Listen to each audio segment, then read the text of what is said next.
বাজার থেকে প্রায় 200-300 টাকা কমে আমরা একটা প্যাকেজে মানে বাঁচছে আমাদের। বাজারে যদি নিতে যাই আমাদের দেখা যায় 700 বা 650 এরকম টাকা লাগে। সেখানে আমরা এখানে হচ্ছে 480 টাকায় পাচ্ছি, সেটা আমাদের ক্ষেত্রে খুব ভালো একটা জিনিস। যেমন আমাদের তেল 1 লিটার 130 টাকা, দোকানে হচ্ছে 200 টাকা লিটার। চিনি হচ্ছে এখানে আমাদের 80 টাকা, দোকানে 110 টাকা।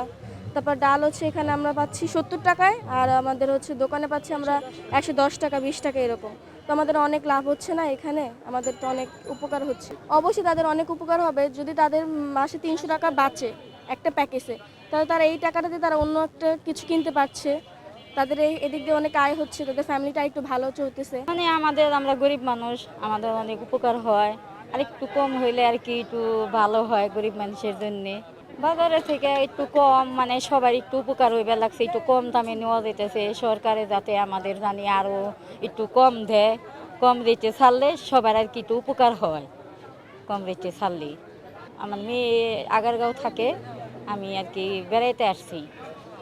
আমি আবার রানিং মেম্বারও, গ্রামের বাড়ি হরিরামপুরের। 400 টাকা যদি সেভ থাকে আমাদের, 400 টাকা দিয়ে দেখা গেলো একটা মাছ কিনতে সুবিধা হবে বা একটু তরকারিটা কিনতে হবে। কারণ যেভাবে তরকারির দাম আর যেভাবে মাছ মাংসের দাম, আমাদের মতো নির্ভর মানুষের অনেক সমস্যা হয়ে যায়। সরকারকে ধন্যবাদ জানাচ্ছি যে যে সুযোগ সুবিধাটা দেওয়া ঈদের আগে যে দিছে, এর জন্য সবাইকে সরকারের ধন্যবাদ। আর আশা করি আরও একটু বাড়ায় দিলে মানুষও পাবে, আমার মতন আরও অনেকজনের পাবে। 3 থেকে 400 টাকা বাঁচে, ওই 400 টাকা দিয়া হাফ কেজি গরু গোস্ত বা মাছ বা কিছু নেওয়া যায়। কিন্তু সরকারের অনেক ধন্যবাদ, এভাবে যদি উপকার করে তাহলে তো আমরা মতন মানুষ অনেক উপকারী হয়। প্রতি মাসে দিলে ভালো হয়, প্রতি মাসে যদি একবার দেয় তাহলে ভালোই হয়, খারাপ না। ঈদের আগে পাচ্ছি অনেক উপকার হইতেছে, ভালো হইতেছে।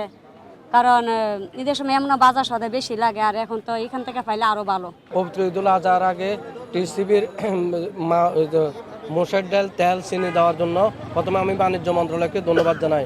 এবং আমি জানাচ্ছি যে এই টিসিবির মালে অনেকে গরিব নিরহ অসলোকও লাইনে দাঁড়ায়, তারা জানি কোনো প্রকার ভোগান্তি ছাড়া এবং কোনো প্রকার হয়রানি ছাড়া এই মালটা যথাসময় পায়। তার জন্য আমি কর্তৃপক্ষকে অনুরোধ জানাচ্ছি। এবং এই মাল দেওয়ার ঈদের পবিত্র ঈদুল আজহার আগে দেওয়াতে আমরা অনেক উপকৃত হচ্ছি। এখন কত দেয় জানি তো না। এখন যদি তেলের লিটারটা যদি মনে করেন এক বোতল যদি 200 করতেন, আর চিনিটা যদি 60 টাকা করতেন আগের দাম হইতো, তাহলে আমাদের জন্য একটু ভালো হইতো বেশি। আর ডালটা 60 টাকা, ডালটা আগে 60 টাকা ছিল, 60 টাকা করলে অনেক ভালো হইতো। অনেক কষ্ট, তারপরে আমরা গাড়ি ভাড়া দিতে দিতে আমাদের দাম অন্য উঠতে জায়গা। এই যে যেমন মনে করেন শুনছি গাড়ি এখানে আইছি, ওইখানে রিক্সা দেখবার গেছি, আবার এখানে শুনছি এখানে আইছি রিক্সা দাইছি, তাহলে আমাদের তো দেখা গেল খাটনি আর গাড়ি ভাড়ায় আমাদের সমান সমান হয়ে যায়। কম দামে পাইলে তো সরকারের তো আমরা ধন্যবাদ দিই।